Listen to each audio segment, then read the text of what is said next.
Čau. Bože, tam vyzerá teplý. Čiže zla.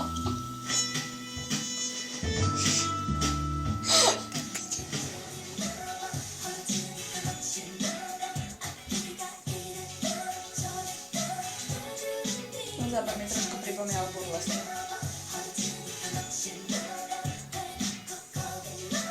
Dobre, tak neviem všeobecne.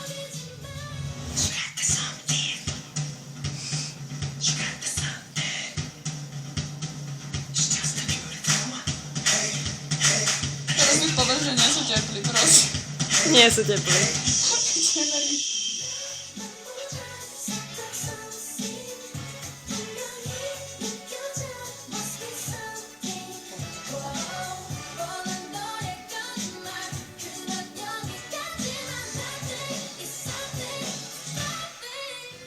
Toto mi úplne trošku pripomína Gangnam Style. Teda ten úkor predu s tými pozami. Prečo tam nechápem to vierko na pesti?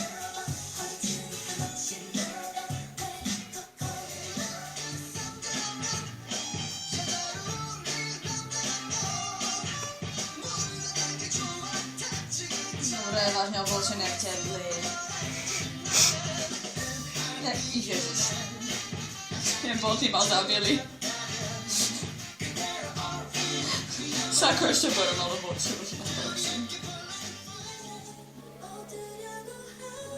Permanentne ležím vo vani.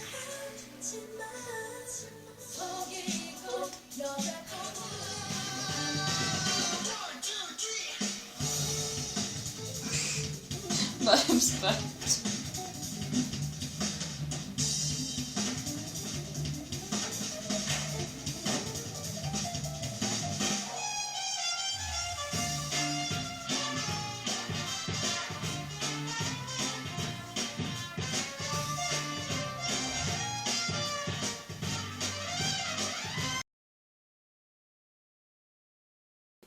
Tri vety povedz fakt seriózne na porovnanie dvoch something.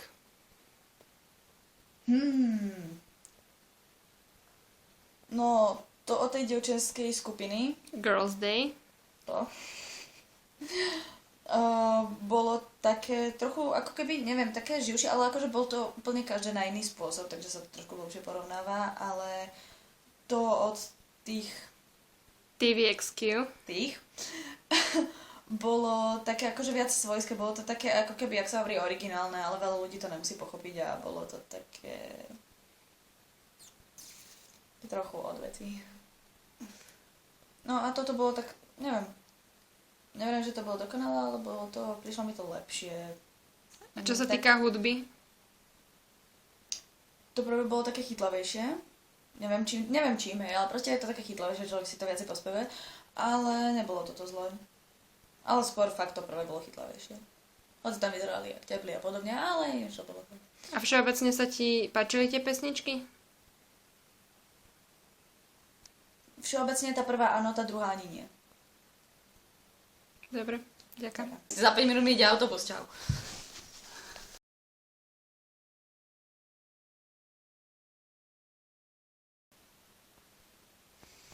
Dobre.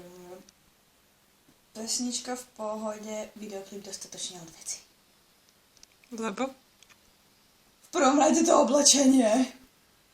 Keď si človek myslí, že po tých tigrovaných, či čo to bolo za gatia, sačku nepríde nič horšie, tak ho na neho potom vypachne niečo rúžové a potom niečo rúžové, čo sa navyše trblietá a potom niečo modré, čo sa navyše trblietá a sú to gate. No, fakt dosť zlé.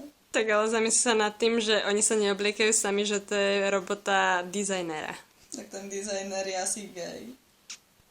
Niečo zlo. He? Dobre, moc som tomu nepochopila. Mňa tam zaražala dokola jedna vec. Ten ich krok, jak tam stali a furt šli iba takto dolu. Najprv som nechápala, čo to má byť zač a potom mi to začalo pripomínať, jak keby tam ľahko povedané preťahovali niekoho neviditeľného.